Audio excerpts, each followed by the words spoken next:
Professor Fig, the Keepers have shown me where the next trial is. Has something changed? Lodgok and I have learned that the goblins are searching for another repository, like the one we saw at Rookwood Castle. And I discovered that they're building massive drills to help in their search.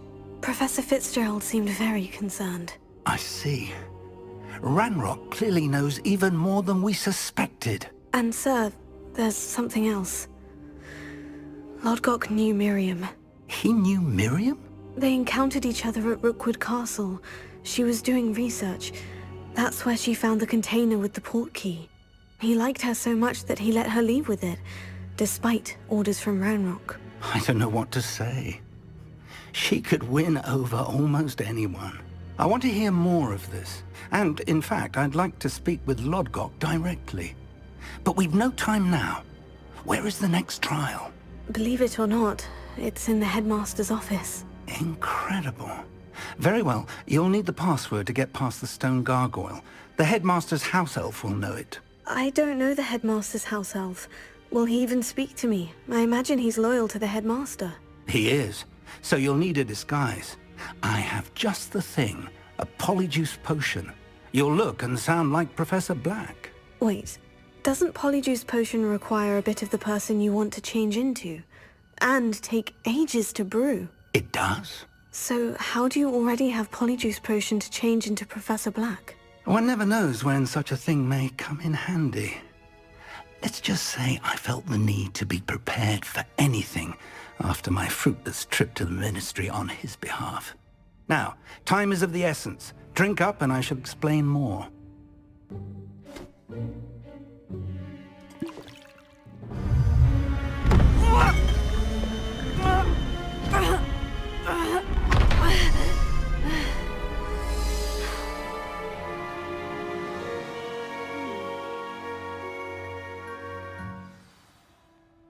How do you feel? Incredible. I won't forget that taste anytime soon. How do I sound? Convincing. I've taken the liberty of transfiguring your robes. As we discussed, you'll need the password from Scrope, who could be anywhere in the castle. You might look for Professor Kagawa. She's taken to badgering the poor elf about Quidditch in the hopes that he can convince Black to change his mind. Thus far, unsuccessfully. I see. But what if Professor Black sees me? Leave him to me. I shall tell him where to meet a liaison from the Ministry in Hogsmeade. That should give you plenty of time. Thank you, Professor. I suppose we'll meet again in the map chamber. It's rather strange to hear gratitude coming from Professor Black. I'll see you there. Now to find the headmaster's house elf.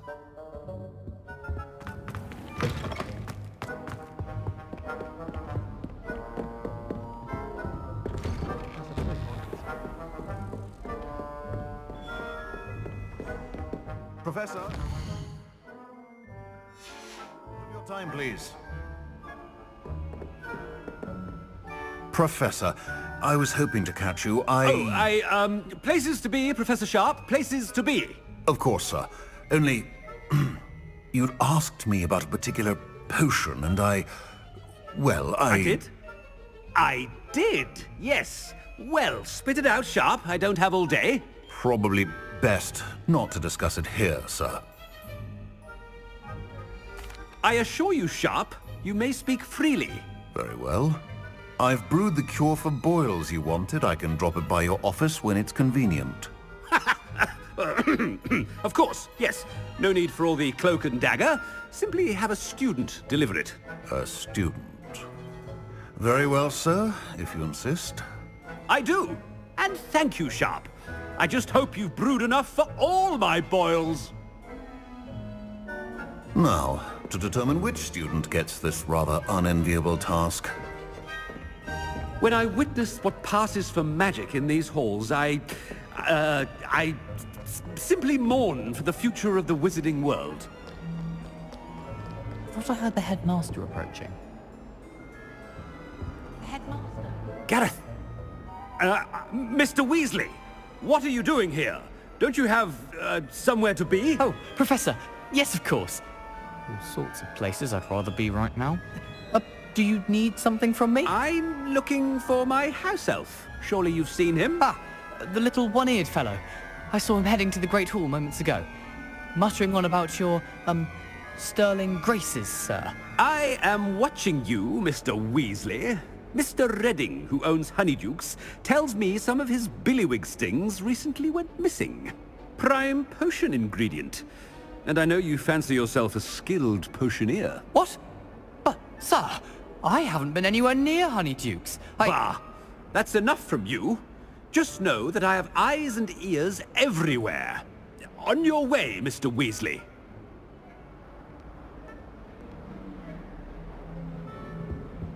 Well, there's one for my diary.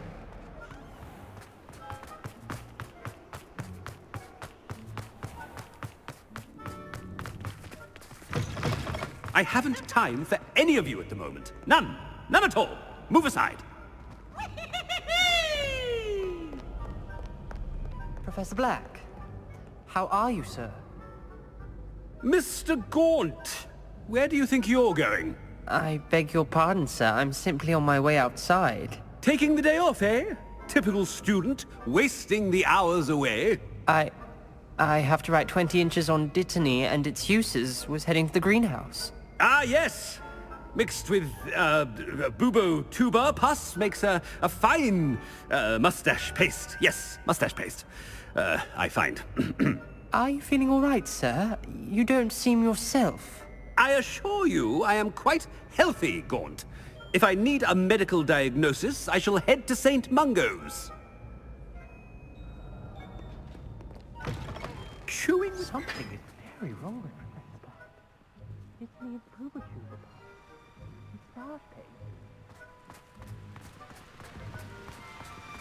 Professor, a word?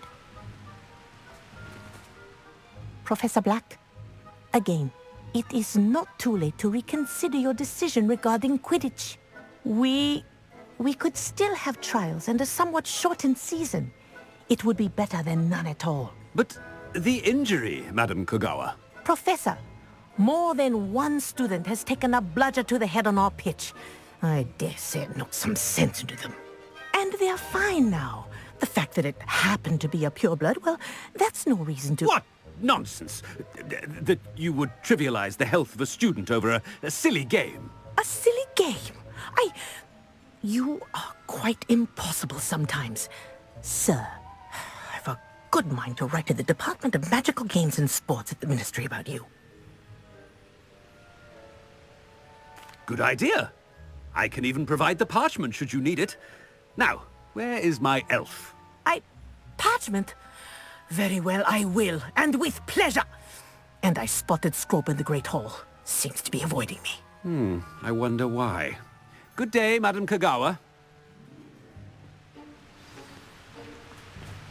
What did we do to deserve him as a headmaster?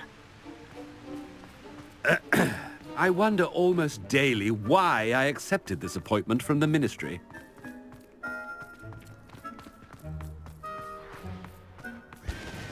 Nothing worse than students practicing jinxes on each other in the common. Oh no, it's the headmaster and he's coming this way. Miss Broom, a word. Oh, Professor, this is an interesting surprise. It's Bloom, by the way. Remind me of your area of affinity, Broom. OWLs are swift approaching. Charms, sir. Non-verbal spells. Might work on one that makes me disappear. Well, keep at it, Broom. And before you know it, you'll be as invisible as that new fifth year seems to be. They're not invisible, sir. I've seen them near the library. In fact, they help me with my, heavy books. Speaking of invisible, where's my blasted house elf? Something seems a little off with the headmaster.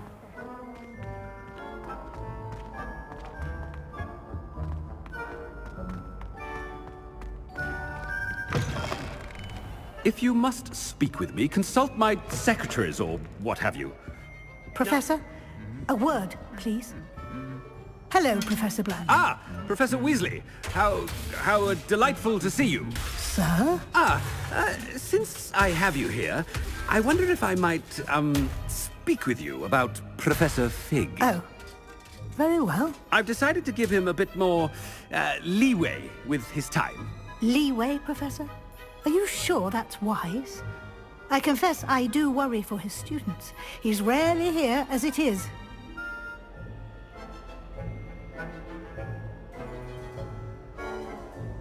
Ah, well, yes. He's handling some official ministry business for me. I see. But sir, if I may, I am wary of how much time the new fifth year seems to be spending away from the castle, supposedly on Professor Fig's behalf. I've heard unsettling rumors of their escapades.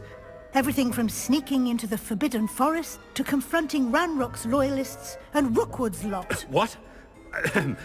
Goodness. You cannot believe everything you hear, Professor. No, you cannot. I mean, I shall keep an eye on Fig. You simply keep doing the wonderful job that you're doing. Simply wonderful. Thank you. But I'm happy to look into... Good. That'll be all, Weasley. I mean, Professor Weasley. Good day.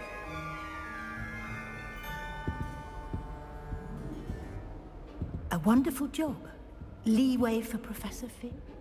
I shall never understand that one. That ought to give Professor Fig some breathing room. Wait until Master sees what a wonderful job Scrope is doing. Scrope! Oh, greetings, Master. Remind me of the password to my office. Oh, but Master made Scrope swear never to tell anyone. Even Master himself. How dare you question me? I've a mind to give you a matching set of ears. Yes, sir. Of course, sir. Scrope begs forgiveness. It is the Black family motto, Master. Right. Of course. Master does remember it.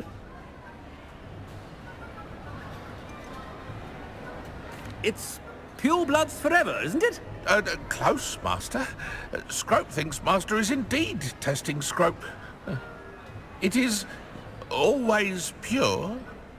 Obviously. And, of course, as Master knows, in French. Ah, yes, of course. I order you to pronounce it for me. Oh, but Master knows that Scrope's French is most pitiful. Oh, very well.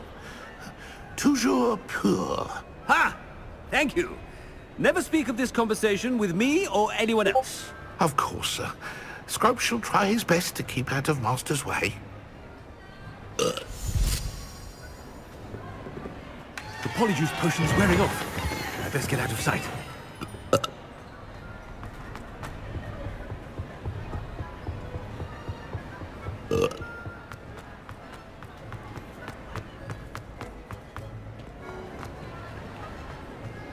Made it just in time. It's wearing off. Fig was right. I can't believe it worked. Now, to speak the password to the gargoyle.